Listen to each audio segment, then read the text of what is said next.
Hello guys, welcome back to our channel. நான் தான் உங்கள் பிரு. நாம் எனக்கு இந்த வீடியோவில் பார்க்க போகிறது 2022 எடுக்கப்பட்ட ஸ்பின் மீ ரவுண்ட் படம் எப்படி இருக்குது அப்படிங்கிறத அந்த வீடியோவில் பார்க்க போகிறோம். இந்த படத்தை ரீசெண்டாக இப்போ தமிழ் டப்பிங் பண்ணி நெட்ஃப்ளிக்ஸில் ஸ்ட்ரீம் பண்ணியிருக்காங்க. ஸோ படம் பார்க்குறதுக்கு ஒரு ரொமான்ஸ் லவ் ட்ராமாவாக ரெடியாக இருக்குது. ஸோ இந்த படம் இப்போ எப்படி இருக்குது அப்படிங்கிறத பார்க்குறதுக்கு முன்னால் இப்போ இந்த படத்தோட கதை என்னங்கிறத லைட்டாக பார்த்துடலாம். படத்தோட ஹீரோயின் இவங்க பேர் ஆம்பர். இவங்க வந்து ஒரு ரெஸ்டாரண்ட்டில் ஒர்க் பண்ணிட்டு இருக்காங்க. அந்த வேலை பார்த்துட்டு இருக்க ரெஸ்டாரண்ட்லேயே ஒரு 9 வருஷம் வேலை பார்த்தா இவங்க தான் ஒரு சீனியர் அப்படின்னே சொல்லலாம். ஸோ அந்த ரெஸ்டாரண்ட்டுக்கு வந்து இப்போ ஒரு ஒரு பெய்டு ட்ரிப்புக்கான ஒரு ஆஃபர் கொடுக்குறாங்க.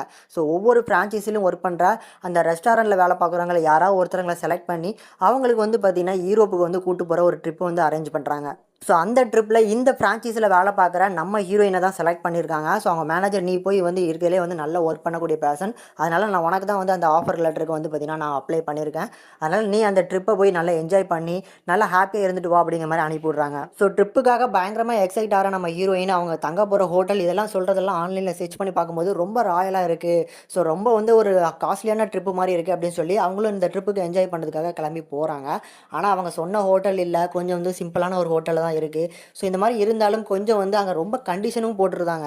ஸோ கண்டிஷன் போட்டு யாருமே ஸ்ட்ரிக்டாக வெளியே போகக்கூடாது, நாங்களாக வந்து பார்த்திங்கன்னா எங்கெங்கே இது பண்ணுறோமோ அந்த பீரியட்குள்ளே தான் நீங்கள் என்ஜாய் பண்ணுற மாதிரி இருக்கும் அப்படிங்கிற மாதிரியான ரூல்ஸ் அண்ட் ரெகுலேஷன்ஸ்லாம் இருக்குது. இப்போ இந்த படத்தோட கதையோட டேர்னிங் பாயிண்ட் அப்படின்னு பார்க்கும்போது இந்த ட்ரிப்புக்கு அரேஞ்ச் பண்ண அந்த பாஸ் இருக்கார் பார்த்தீங்களா.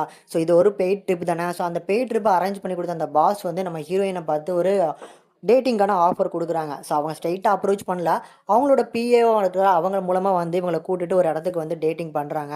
இப்படி 2 பேருமே நல்லா டேட் பண்ணிட்டு இருக்கும்போது தான் நம்ம ஹீரோயின் வந்து நோட் பண்ணுறாங்க, அந்த ட்ரிப்புக்கு வந்து நிறைய பேர் கூட இதே மாதிரி அந்த பாஸ் வந்து டேட்டிங் பண்ணிட்டு இருக்காரு அப்படிங்கிறது. ஸோ இதை தெரிய வரப்போ இந்த இந்த ட்ரிப்பே வந்து ஏதோ ஒரு மோசடி பண்ணுறக்கூடிய ஒரு ட்ரிப்பாக தான் இருக்குது அப்படின்னு தெரியும் போது இந்த இடத்த விட்டு மேலே வெளியே போகணும்னு நினைக்கும் போது பாஸ்போர்ட் அவங்க பிடிங்கி வச்சிருக்காங்க. ஸோ பாஸ்போர்ட் இல்லாமல் இவங்க என்னென்ன மாதிரி கஷ்டப்பட்டாங்க, கடைசி இவங்க இங்கேருந்து எப்படி தப்பிச்சு வெளியே வர போகிறாங்க எல்லாருமே, இது எல்லாருமே தெரிஞ்சதுக்கப்புறம் என்ன நடக்குது அப்படிங்கிறத அந்த படத்தோட மொத்த கதையினே சொல்லலாம்.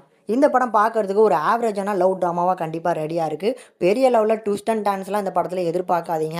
ஸோ ஒரு மைல்டான ஒரு என்டர்டெயின் கொடுக்குற ஒரு ஃபீல் குட்டான லவ் ட்ராமாவாக இருக்கும். ஸோ ஃபீல் குட் அப்படிங்கிறதும் சொல்ல முடியாது. இந்த படமே வந்து அவங்க படத்தோட ஸ்டார்டிங்கில் அந்த பாஸை இன்ட்ரோ பண்ணும் போதே தெரிஞ்சது இந்த பாஸ் வந்து ஏதோ ஒரு தில்லுமுள்ளு பண்ண போகிறான். ஸோ அவனை வச்சு அந்த படத்தோட கதையை நகர்த்த போகிறாங்க அப்படிங்கிறது.